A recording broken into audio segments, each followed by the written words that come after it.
She saw the red, trembling on the Mafia boss's white suit. Her hands moved before her mind caught up, knocking over the wine tray, making the shot miss. What the waitress didn't know, saving his life meant she could never go home again. The wine bottle slipped from Amara's fingers before her brain could process what her eyes had seen. It wasn't the crash of glass against marble that made the elegant diners gasp. It wasn't even the crimson Barolo spreading across the white tablecloth like spilled blood. It was the silence that followed, thick and suffocating, as everyone turned to stare at the clumsy waitress who'd just ruined the most important table in Ristorante Luminosa. Everyone except the man in the white suit. Don Matteo Rossi sat perfectly still, his dark eyes locked on Amara's face with an intensity that made her knees weak. A slight smile played at the corner of his mouth, as if he knew something she didn't. As if breaking a €200 bottle of wine at his table was exactly what he'd expected. "I'm so sorry, signore," Amara stammered, her hands shaking as she bent to collect the shattered glass. "I don't know what. Look at me." His voice was quiet, but it cut through the restaurant's nervous chatter like a knife through silk. Amara's head snapped up. That's when she saw it again, the tiny red, dancing across his left shoulder, trembling slightly as it moved toward his heart. Her breath caught in her throat. Matteo's smile widened just a fraction. "Smart girl," he murmured. The bodyguard standing 3 feet behind him, a mountain of a man with a scar running down his jaw, leaned forward and whispered 2 words that would change Amara's life forever. "It's time." Everything happened at once. Matteo's hand shot out and grabbed Amara's wrist, yanking her down just as the window behind them exploded in a shower of glass. The crack of the gunshot came a split second later, delayed by distance. Screams erupted. Tables overturned. Venice's most exclusive restaurant descended into chaos. But Don Matteo Rossi didn't run. He pulled Amara against his chest, shielding her body with his own as his men materialized from shadows she hadn't known existed. The scarred bodyguard, Luca, she would learn later, already had his weapon drawn, barking orders in rapid Italian. 3 men in server uniforms shed their disguises and formed a human wall around their boss. "Stay behind me, dolce ragazza," Matteo whispered against her hair, his voice impossibly calm. His cologne smelled like bergamot and danger. Amara's heart hammered against her ribs. This wasn't real. This couldn't be real. She was supposed to quit tonight. Her culinary school acceptance letter was folded in her apron pocket. She was supposed to leave Venice, leave this dying restaurant job, leave behind the life of cheap tips and cheaper wine. Not get caught in a Mafia assassination. "The shooter's gone," Luca announced, lowering his gun. Rooftop across the canal. Professional hit. Matteo finally released Amara, but his hand lingered on her arm, gentle, apologetic. "Are you hurt?" She shook her head, unable to form words. Blood trickled from a small cut on her forearm where a shard of glass had caught her. She hadn't even felt it. "You saved my life," Matteo said softly, his dark eyes searching her face. "That wine bottle, you saw the laser sight, didn't you? Before anyone else." I don't," Amara's voice cracked. "I just saw red. On your suit. I thought it was a stain, but then it moved, and you threw the bottle to warn me." He pulled a silk handkerchief from his pocket and pressed it gently against her bleeding arm. His hands were steady, practiced. Most people would have frozen. Or run. "I should have run," Amara whispered. Matteo's smile turned sad. "Yes, you should have." Luca appeared at his boss's shoulder, urgency written across his scarred face. "Don Rossi, we need to move. Now. The police will be here in minutes, and if this was Carlo's doing..." "I know," Matteo stood smoothly, still holding Amara's arm. "She comes with us." Amara's blood ran cold. "What?" "No, I can't, I won't. You're a witness now," Luca cut in, his tone brooking no argument. "Whoever tried to kill Don Rossi will assume you saw something." "Saw someone. Whether you did or didn't doesn't matter." "He's right," Matteo said, and there was genuine regret in his voice. "I'm sorry, Amara. But I can't let you go home tonight. It isn't safe. How do you know my name? The question came out as a squeak. Your name tag. He gestured to her chest, where her plastic badge read Amara in faded letters. And because I've been coming here every Thursday for 6 months, you always serve the north corner. You never smile at customers, but you hum while you pour wine. Puccini, mostly. Amara stared at him, her mind reeling. The most dangerous man in Venice had been watching her, noticing her. Sirens wailed in the distance, growing closer. We're out of time, Luca warned. Matteo's grip on her arm tightened, not painful, but firm. Final. I promise you'll be safe. But we need to leave. Now. Amara looked around the destroyed restaurant. Her manager was shouting into a phone. Other servers huddled in corners, crying. Glass and wine and blood covered the floor. Everything was ruined. And somehow, impossibly, the man in the white suit was still smiling at her like they had all the time in the world. What if I say no? She asked. Then Luca carries you, Matteo replied simply. And you'll be much less comfortable in the car. Despite everything, the terror, the confusion, the absolute insanity of the situation, Amara almost laughed. There was something darkly absurd about being kidnapped by a gentleman. Will you hurt me? She whispered. Matteo's expression softened. He released her arm and held out his hand instead, palm up. An invitation, not a demand. Never, he said. You have my word. Luca muttered something that sounded like a prayer or a curse. The sirens were only blocks away now. Amara looked at Matteo's outstretched hand, at the blood on his white suit, his blood, from where a piece of glass had grazed his shoulder, at the kindness in his eyes that shouldn't exist in a man whose name made grown men weep. She thought about her culinary school letter, her tiny apartment, her normal, boring, safe life. Then she thought about the red dot, about how close death had come, about how nothing in her life had ever felt as real as this moment. Amara placed her hand in his. Good girl, Matteo murmured, and led her toward the back exit where a black car waited in the shadows, engine already running. As they disappeared into the Venice night, Amara caught one last glimpse of the restaurant through the shattered window, the place where her old life ended. She had no idea her new one was about to begin. The villa appeared out of the darkness like something from a dream or a nightmare. Amara couldn't decide which. Ancient stone walls covered in climbing ivy, iron gates that groaned open at their approach, gardens that whispered secrets in the wind. It sat on a hill outside Venice, far enough from the city lights that the stars actually showed themselves, scattered across the sky like diamonds on black velvet. Amara had been silent during the entire drive, pressed against the car door, watching Matteo from the corner of her eye. He'd made 3 phone calls in rapid Italian, his voice never rising above a murmur. Luca drove with one hand on the wheel, the other resting on his gun. Welcome to Villa Seraphina, Matteo said as the car stopped. My mother's house. Well, it was. Now it's just quiet. 4 men emerged from the shadows as they exited the vehicle. Not servers this time. Real guards, with real weapons and eyes that scanned the tree-line like wolves hunting prey. They nodded respectfully at Matteo, barely glancing at Amara. Perimeter is secure, Don Rossi, one reported. No movement on any access roads. Double the watch anyway, Matteo instructed. Rotate every 2 hours. No one sleeps tonight. Amara's legs felt like water as she climbed the stone steps. Her apron was still tied around her waist, stained with wine and spotted with blood. She caught her reflection in a window and barely recognized herself, hair wild, eyes too wide, looking like a girl who'd stumbled into someone else's story. The interior of the villa was breathtaking. Frescoed ceilings, marble floors that glowed honey gold in the lamplight, furniture that belonged in museums. But it was cold, too. Empty, like a beautiful corpse.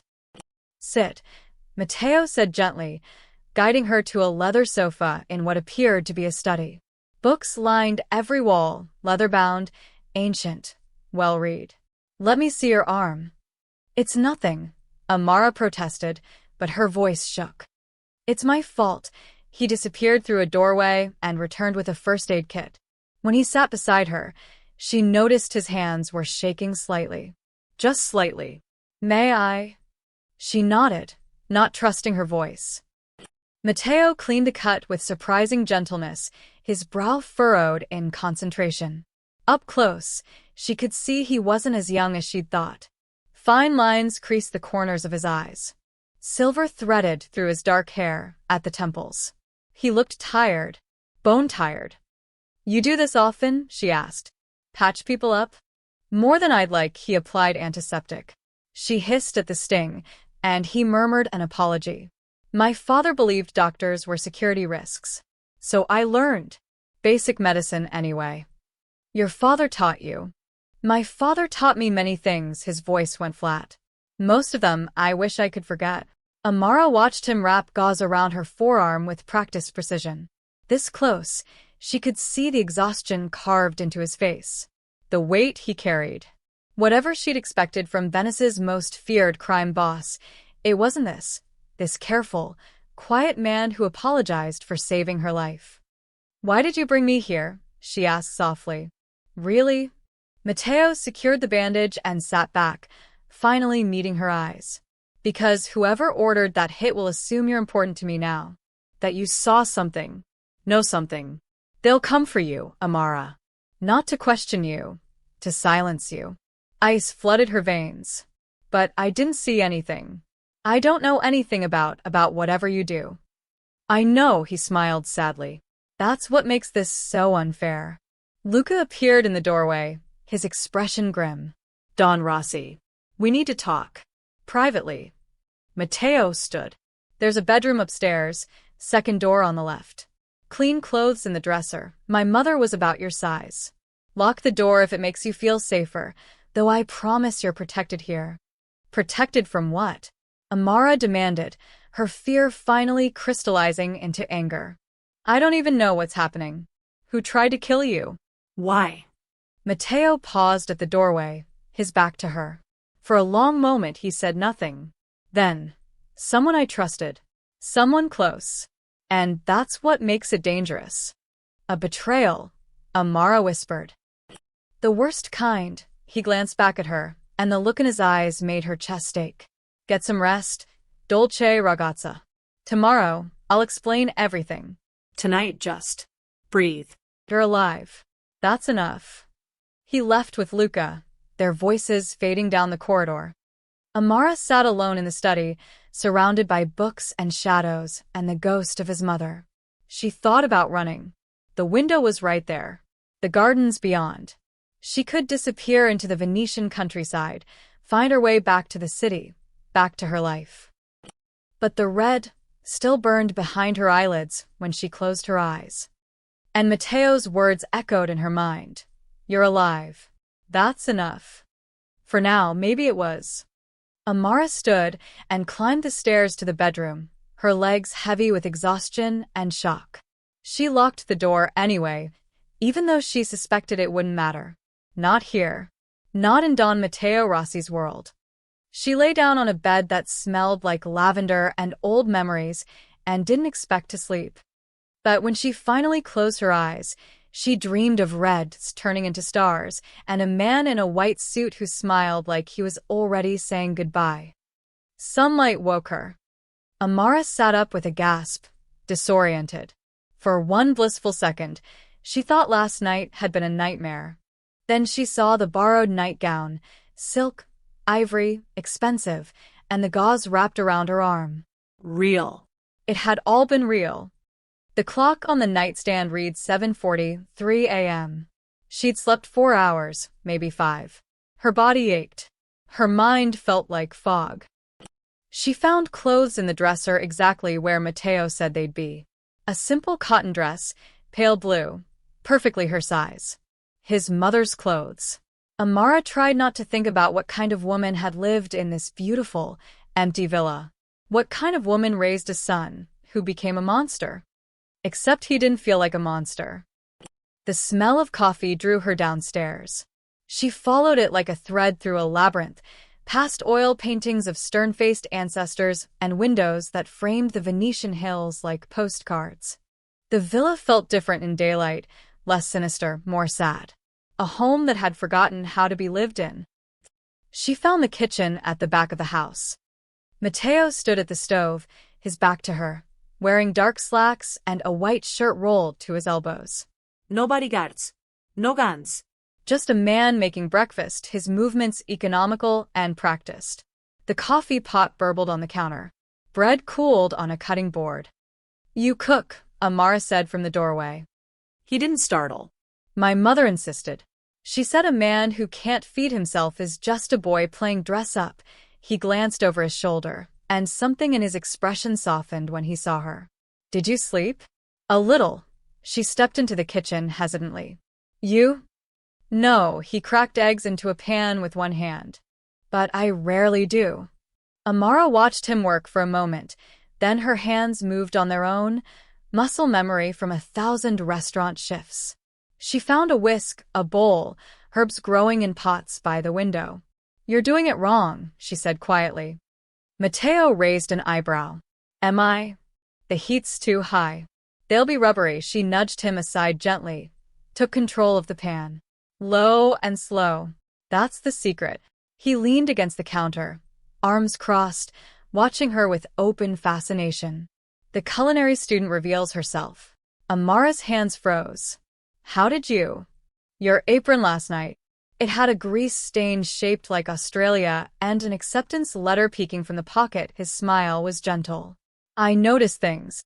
She stirred the eggs, adding cream, fresh basil, a pinch of salt. Cooking calmed her. It always had. "I was supposed to start next month. In Paris." Was hard to attend culinary school when you're hiding from assassins. The words came out bitter, but Matteo didn't flinch. "I know. I'm sorry."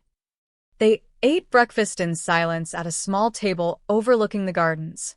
The eggs were perfect, soft, creamy, exactly right. Matteo ate slowly, savoring each bite like a man who'd forgotten what normal tasted like. "This is the first real meal I've had in," he trailed off, set down his fork. Years, maybe. "Everything else is just fuel." "That's sad," Amara said. "That's my life." He poured more coffee. Or it was.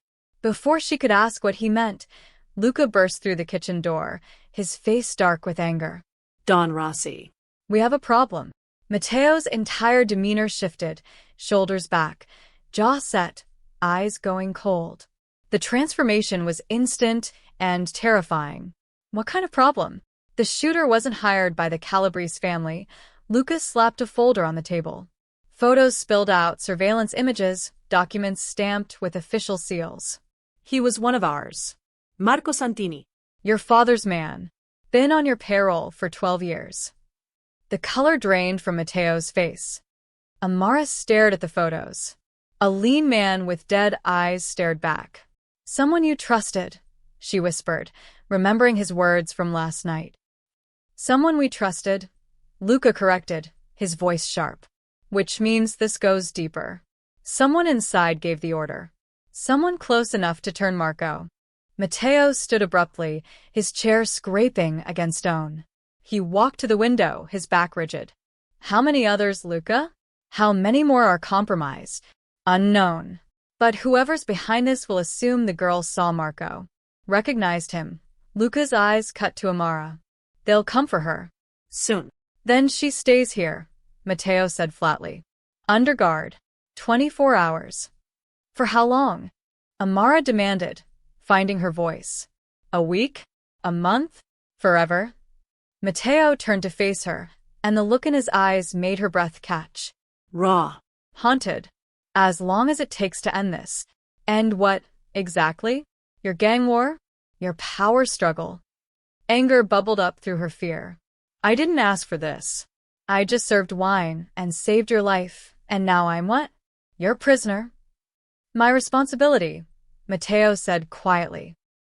"I don't want to be anyone's responsibility." Silence fell like a hammer. Luca cleared his throat. "I'll." coordinate with the perimeter team. He left quickly, the door clicking shut behind him. Amara stood, fists clenched. I want to go home. You can't. Then let me help. The words surprised her as much as him. You said someone betrayed you. Someone close. Let me do something. Anything. I can't just sit here waiting to die. Matteo studied her for a long moment. Then, inexplicably, he smiled, sad and small and genuine. Kindness in my world is dangerous, Amara. She lifted her chin. Then you need it more than anyone. Something shifted in his expression. Something that looked almost like hope. All right, he said softly. Come with me. There's something you should see. Matteo's private study was locked behind a door Amara hadn't noticed the night before, hidden beside a bookshelf, seamless with the wall. He pressed his palm against a panel, and something clicked. Old-world elegance hiding new-world security. No one comes in here, he said, pushing the door open. Not even Luca. The room beyond was smaller than she expected. Intimate. A desk carved from dark wood. A single window overlooking the hills. And files. Mountains of files stacked on every surface, covering the walls, organized with meticulous precision. But it was the corkboard that caught Amara's attention. Photos covered every inch, children's faces, smiling and serious. Hospital wings. School buildings. Orphanages with fresh paint and new playgrounds. Receipts pinned beside each image, documenting thousands of euros in donations. Tens of thousands. More. I don't understand, Amara whispered, stepping closer. A little girl with pigtails grinned at the camera, holding a certificate. Scholarship recipient, Università di Bologna.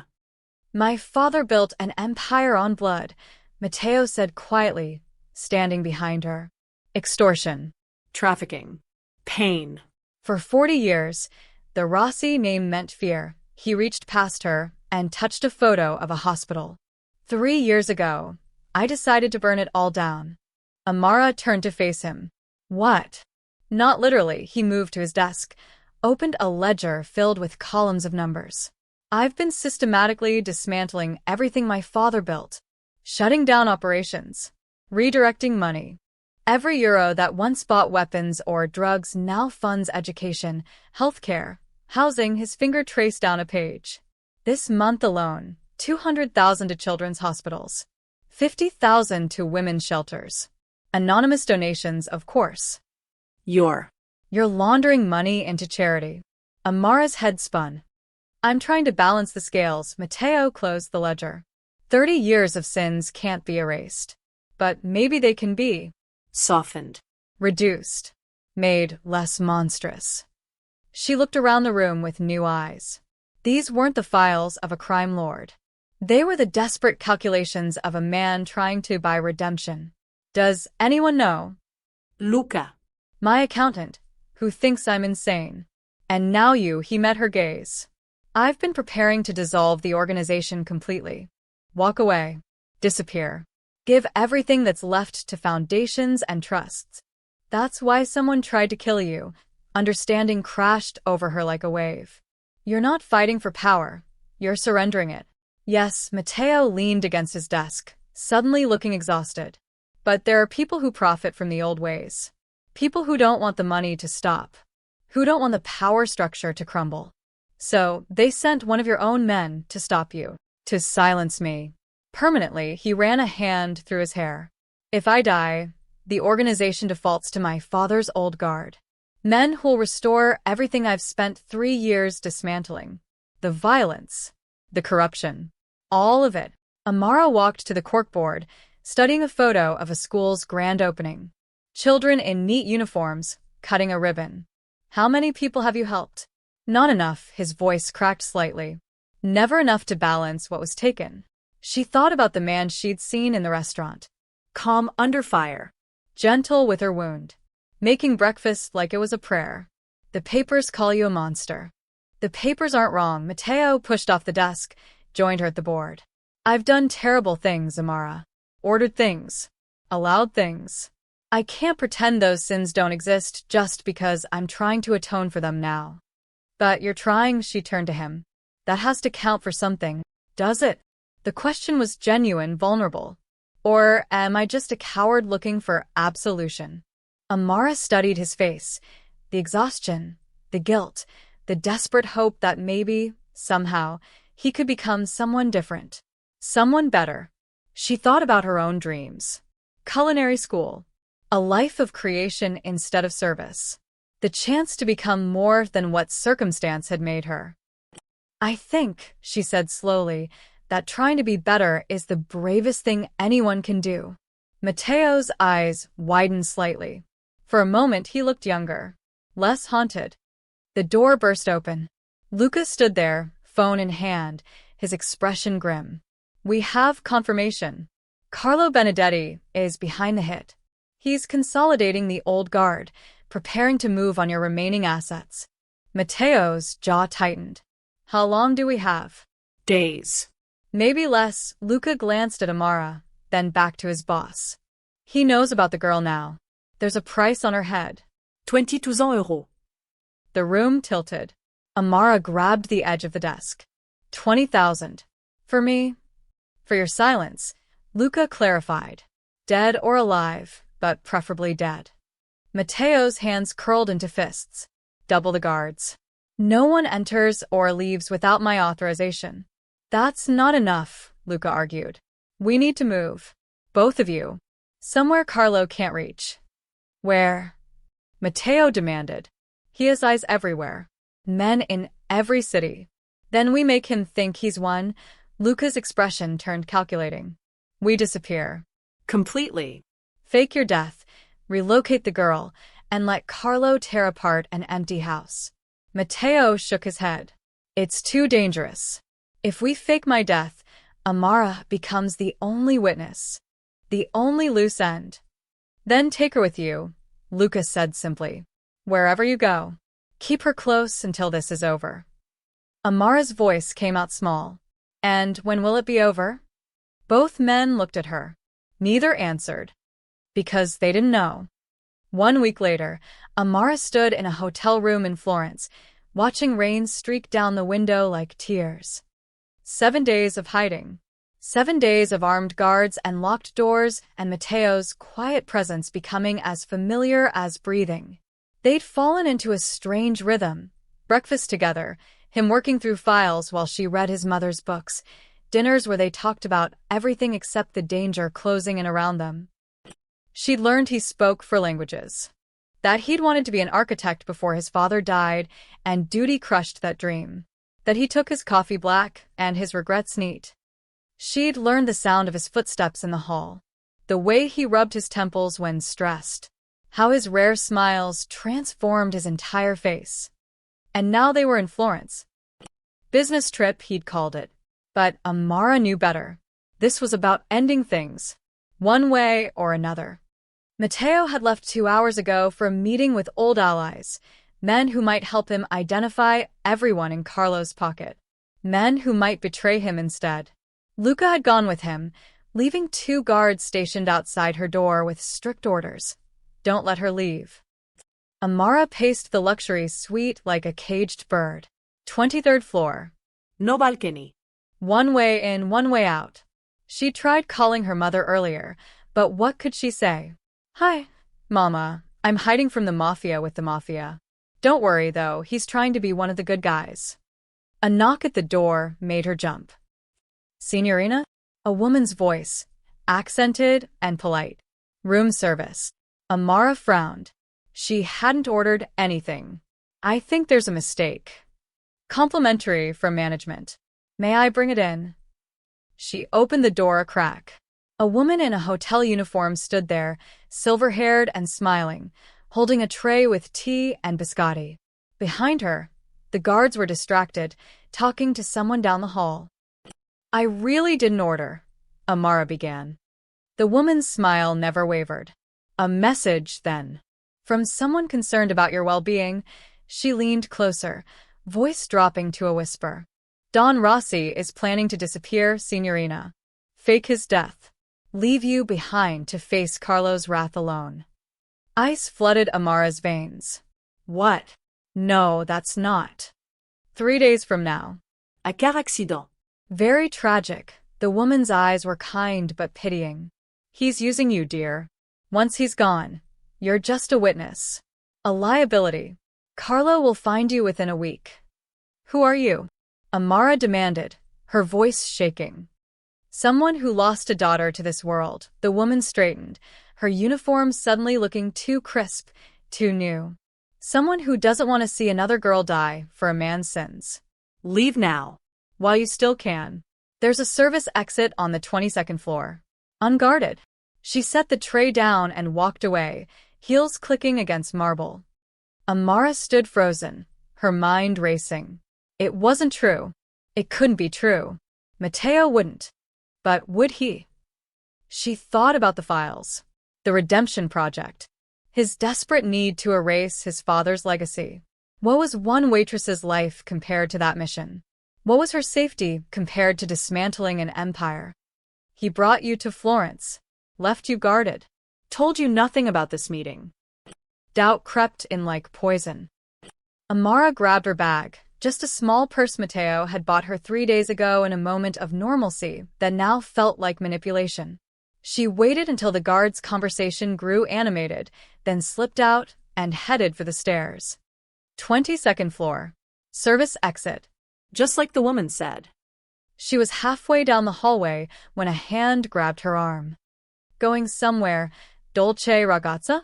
Matteo stood there, suit jacket draped over one shoulder, looking exhausted and worried and almost hurt. Luca was behind him, hand hovering near his weapon. You were leaving, Amara accused, yanking her arm free. You were going to fake your death. Disappear. Leave me. Matteo's expression crumpled. Who told you that? Does it matter? Is it true? Silence stretched between them like a chasm. Yes, Matteo finally said. It's true, but not the way you think. Then explain. Tears burned her eyes. Explain why I should trust you when everyone says you're just using me. He stepped closer, and she saw genuine anguish in his face. Because I was going to take you with me, you stubborn, beautiful fool. The plan was never to leave you behind. Amara's breath caught. What? Florence was the last piece, Luca explained gruffly.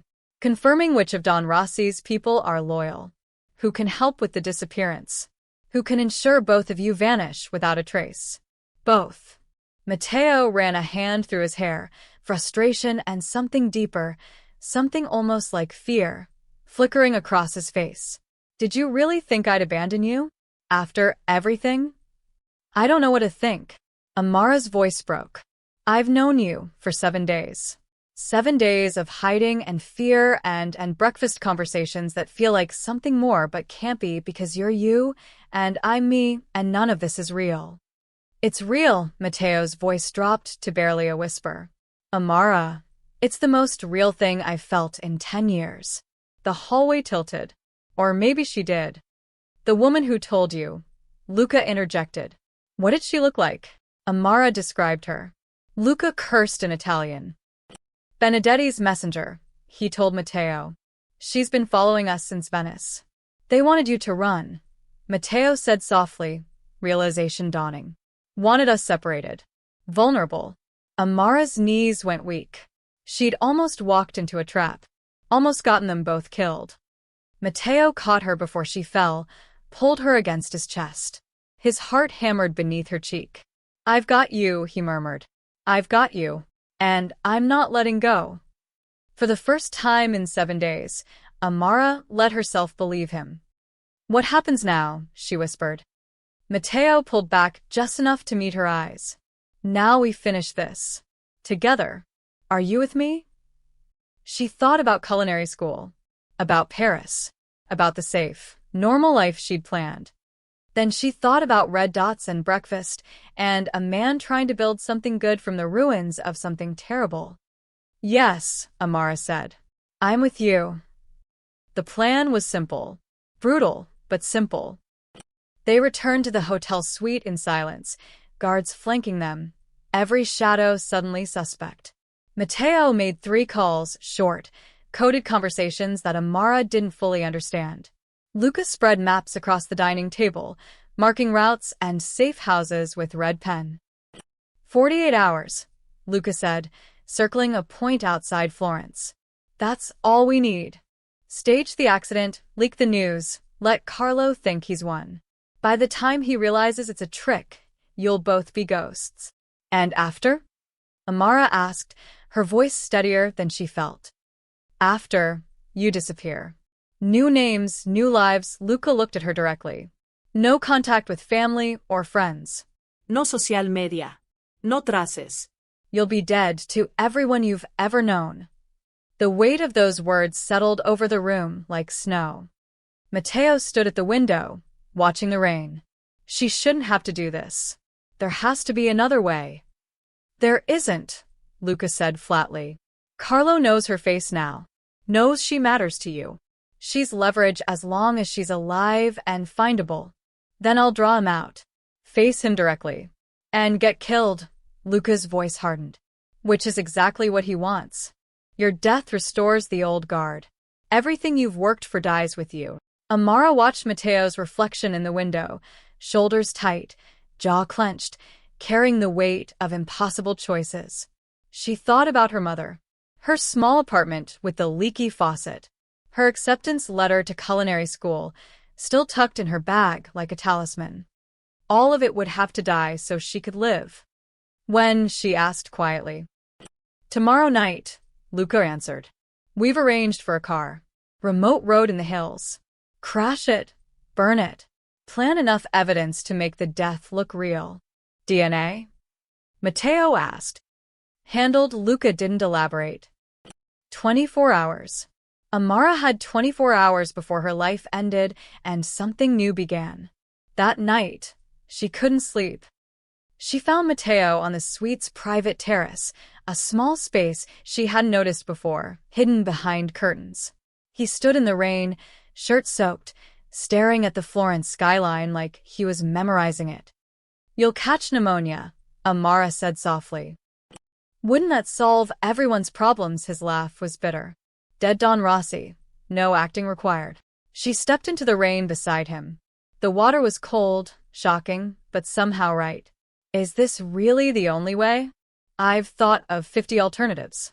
Lucas thought of 100 more. Matteo finally looked at her, rainwater streaming down his face like tears. They all end with you dead, or me dead, or both of us dead. This is the only scenario where we both survive. Survive isn't the same as living. No, he agreed. It isn't. Florence glowed below them. Ancient bridges, terracotta roofs, the Duomo rising like a prayer into the stormy sky. Beautiful and permanent, and utterly indifferent to their small tragedy. Tell me something, Amara said. Something real. Before tomorrow. Matteo was quiet for a long moment. Then, I watched you for 3 months before I ever spoke to you. Every Thursday at Luminosa. You'd hum while you worked, Puccini, like I said, but also jazz. Old American standards. Your face would light up when the kitchen got an order right. You'd argue with the chef about plating. He smiled sadly. You were the only real thing in my world. The only person who didn't want something from me. Who didn't know what I was. Amara's throat tightened. And now I know. And now you know, he echoed. And you're still here. Standing in the rain with a monster. You're not a monster. She reached for his hand, laced her fingers through his. Monsters don't try to save orphans. Don't donate fortunes to hospitals. Don't, her voice broke. Don't look at waitresses like they're worth dying for. Amara. Dance with me. He blinked. What? You heard me. She pulled him close, one hand on his shoulder, rain soaking them both. Dance with me. Right now. Before everything ends. There was no music. Just rain and distant thunder and the city breathing below them. But Matteo wrapped his arm around her waist and they swayed together. Awkward at first, then finding a rhythm as old as heartbreak. I wanted to take you to Paris, he murmured against her hair. After everything was over. Watch you attend that school. See you create something beautiful. Maybe we still can. Someday. Under different names.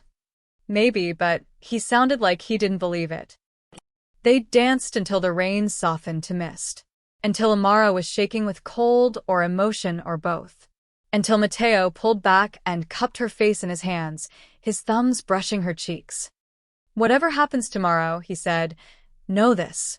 Saving you in that restaurant was the first purely good thing I've done in a decade. Everything after has been trying to be worthy of that moment." Then he kissed her, soft and desperate and tasting like rain and regret. When he pulled away, Amara was crying. "Don't say goodbye." "Not yet." "Not yet," he agreed. But they both knew it was coming. The next evening, Amara stood on a hillside outside Florence, watching a black car careen off the road in a controlled crash. It tumbled once, twice, then burst into flames. Luca had insisted she witness it. "You need to see it happen," he'd said. "Need to believe he's gone. So when they question you, and they will, your grief is real." The fire burned hot and bright against the twilight sky. Inside the car, dental records, DNA samples, enough evidence to convince any investigator that Don Matteo Rossi had died in a tragic accident. Beside Amara, very much alive, Matteo stood silent. "It's done," Luca said quietly. "The news will break by morning. Carlo will celebrate, and you'll both disappear." Matteo turned to Amara. In the firelight, his face looked carved from stone. "Are you ready?" No. She would never be ready. But she nodded anyway. They left separately, different cars, different routes. Amara watched Matteo's taillights fade into the darkness and felt something inside her break. 6 months, Luca had said. Maybe less if Carlo doesn't take the bait. Stay hidden. Stay safe. Don't contact anyone. 6 months of believing Matteo was dead. 6 months of grieving a man who was alive somewhere doing the same. The fire burned behind her as she drove away, the smoke rising into the night like a funeral pyre for the lives they'd left behind. 6 months and 3 days later, Amara wiped down the last table in her cafe and finally allowed herself to breathe. Matteo's had opened 2 months ago in a tiny coastal town 3 hours south of Venice, far enough to feel safe, close enough that the sea air smelled like home. The name had come to her in a dream, a feminine echo of the man she'd lost. The locals thought it was charming. They didn't ask questions. She'd become Chiara Bellini here. Dark hair dyed honey blonde. Glasses she didn't need. A quiet woman who baked bread at dawn and closed early on Sundays. Who smiled politely but never lingered in conversations. Who seemed sad in a way people respected and didn't pry into. The cafe was small, 6 tables, exposed brick walls, a chalkboard menu that changed daily. Nothing fancy, but it was hers. Built with the money Luca had given her before disappearing himself. From Don Rossi, he'd said. He wanted you to have a future. She'd cried for 3 days after opening. Cried while kneading dough. Cried while arranging flowers. Cried because Matteo should have been there to see it and wasn't. The news had reported his death with cold efficiency. Mafia boss dies in fiery crash. Rossi empire crumbles. Carlo Benedetti had seized control within a week, restoring the old ways just as Matteo feared. The charities had stopped. The donations ended. Everything he'd tried to build had collapsed like a house of cards. Amara had mourned alone in a stranger's apartment, playing the role of grieving witness to perfection. The police had questioned her twice. Carlo's men had found her once, a warning visit that ended with Luca appearing like a ghost to extract her. After that, she'd vanished completely. Chiara was born. Amara died with Matteo on that hillside. Rain started as she locked the cafe's front door. November rain, cold and insistent. The street was empty, the other shops already dark. She pulled her coat tighter and turned toward home. That's when she saw him. A figure stood across the street, half hidden in shadows. Tall. Still. Watching. Amara's heart stopped. Gray coat instead of white. Clean-shaven instead of stubbled. Hair shorter, lighter. But the way he stood, weight slightly on his left foot, hands in pockets, head tilted just so. No, she whispered. He stepped into the streetlight. Matteo. Alive. Alive. Amara's bag slipped from her fingers. The world tilted sideways. This wasn't real. Couldn't be real. She'd watched him die. Watched the car burn. Spent 6 months learning to breathe around the hole in her chest. He crossed the street slowly, like approaching a frightened animal. You named it after me. His voice. God, his voice. Softer than she remembered. Rougher. Real. You're dead, Amara said flatly. I watched you die. I know. He stopped 3 feet away.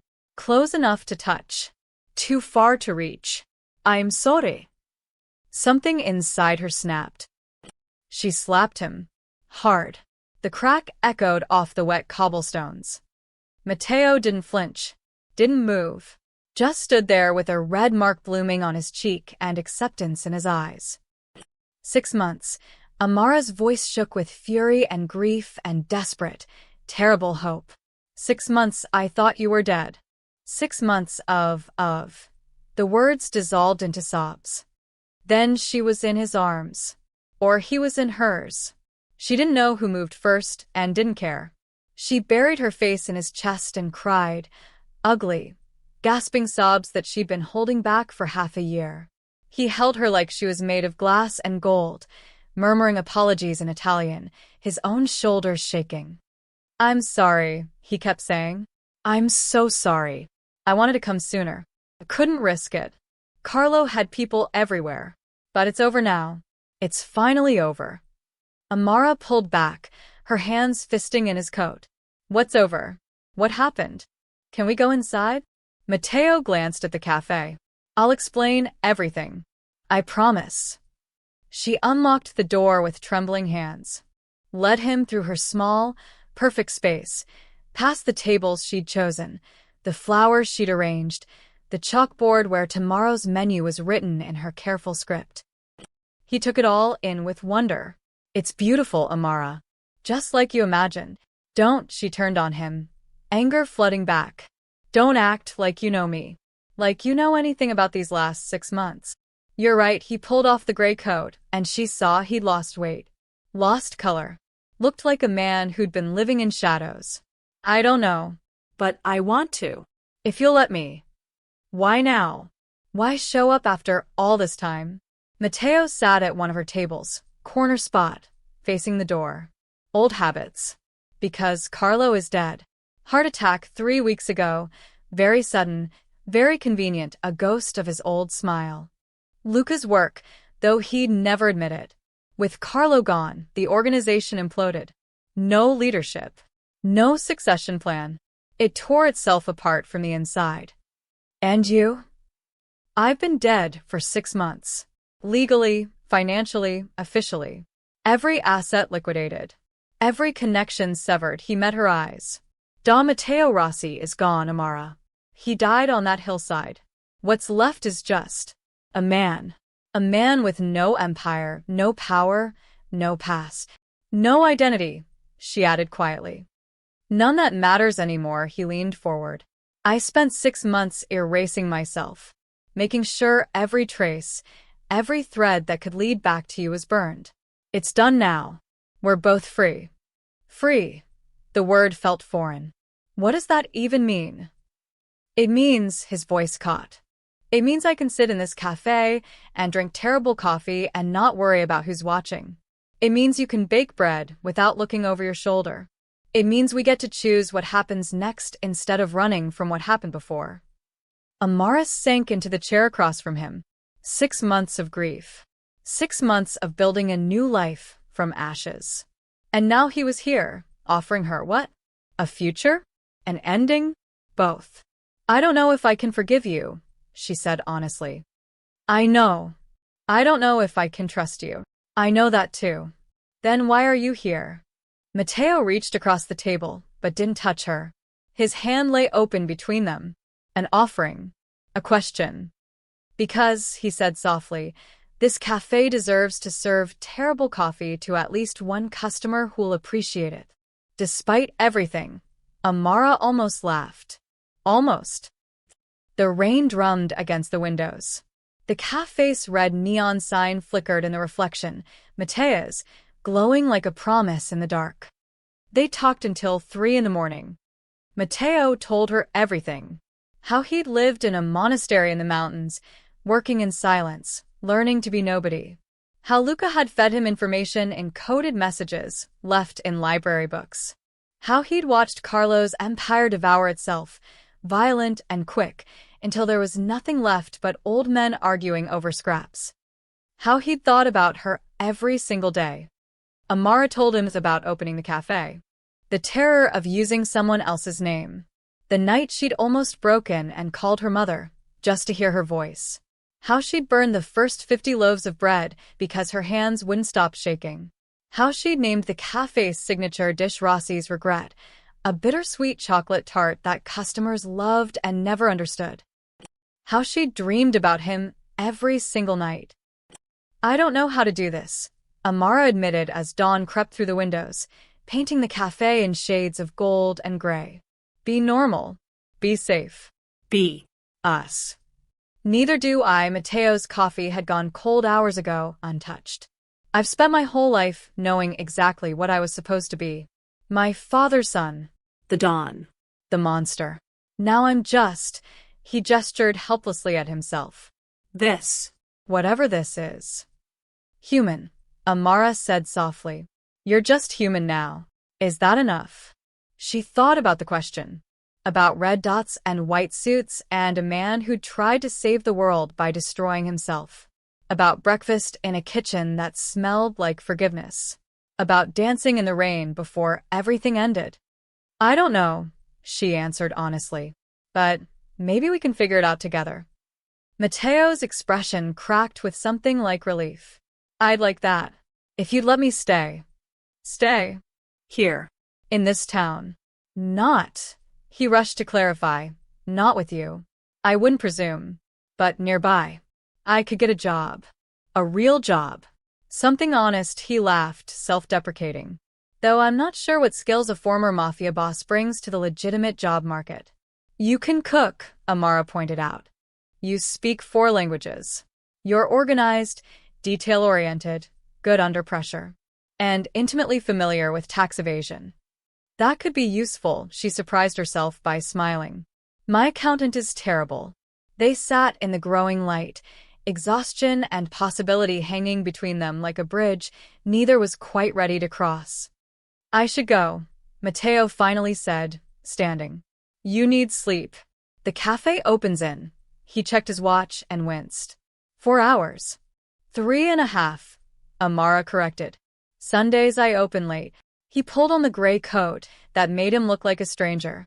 At the door, he paused. Amara? Thank you. For not sending me away. I almost did, she admitted. Part of me still wants to.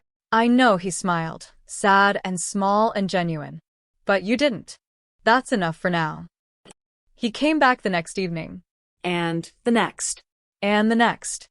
At first, he sat in the corner, reading newspapers and nursing espresso while Amara worked. Silent. Respectful. Giving her space to decide what he meant to her now that the danger was gone, and all that remained was the reality of 2 damaged people trying to build something from ruins. Then one day, when she was overwhelmed with orders, he stood and rolled up his sleeves. Tell me what you need. She needed dishes washed. He washed dishes. She needed bread sliced. He sliced bread with the precision of a man who'd once commanded armies. She needed someone to listen when she broke down crying at midnight, overwhelmed by the enormity of being alive and free and terrified of what that meant. He listened. Slowly, over weeks that turned into months, Matteo became part of the cafe's rhythm.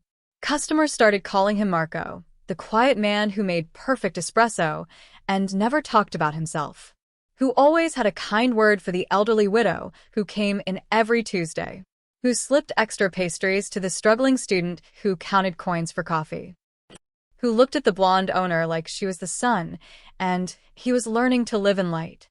Spring came. Amara stood outside Matteo's on a warm evening, watching the sun set over the coastal town that had become home. The cafe was closed for the night. Inside, Matteo was cleaning tables, humming something that might have been Puccini.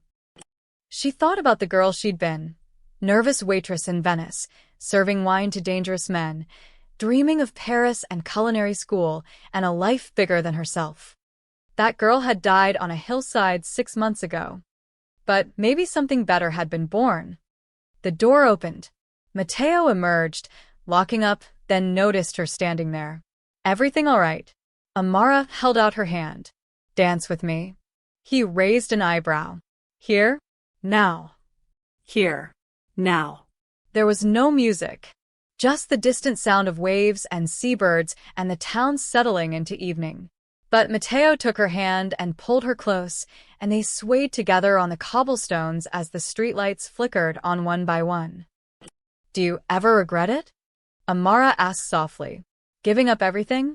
The power, the money, the name? Every day, Matteo admitted. Then he pulled back to look at her. And then I wake up in a tiny apartment above a hardware store. Work an honest job for honest pay. Come to a cafe where the coffee is actually terrible. Hey. And the owner is extraordinary, his thumb brushed her cheek. And I remember what it felt like to live in darkness. And I'm grateful for the light. Tears pricked Amara's eyes. The coffee isn't that bad. It's truly awful. Dolce ragazza. She laughed. Actually laughed. When had that become easy again? They kept dancing as the sky deepened to purple. As stars began to appear. As the cafe's neon sign buzzed to life behind them. Red and warm and constant. Matteo leaned close, his lips brushing her ear, and whispered the words that had once meant death. It's time. Amara's heart skipped. Time for what? He pulled back, his eyes reflecting the red glow of the cafe sign, and smiled with all the hope of a man who'd been given an impossible second chance. Time to live, he said simply. And for the first time in 6 months, maybe in her entire life, Amara believed him. They stood there, wrapped in each other and the growing dark, as the cafe's sign flickered behind them. The red that had once marked Matteo for death now glowed as something else entirely. A beacon. A promise. A beginning. Behind them, Matteo's hummed with quiet life, a small cafe in a small town where a former Mafia boss and a waitress who'd saved his life were learning to be ordinary. Learning to be free. Learning to be enough. The red light pulsed steady and true, marking not an ending, but the start of everything they'd almost lost. And in that light, they danced. The end.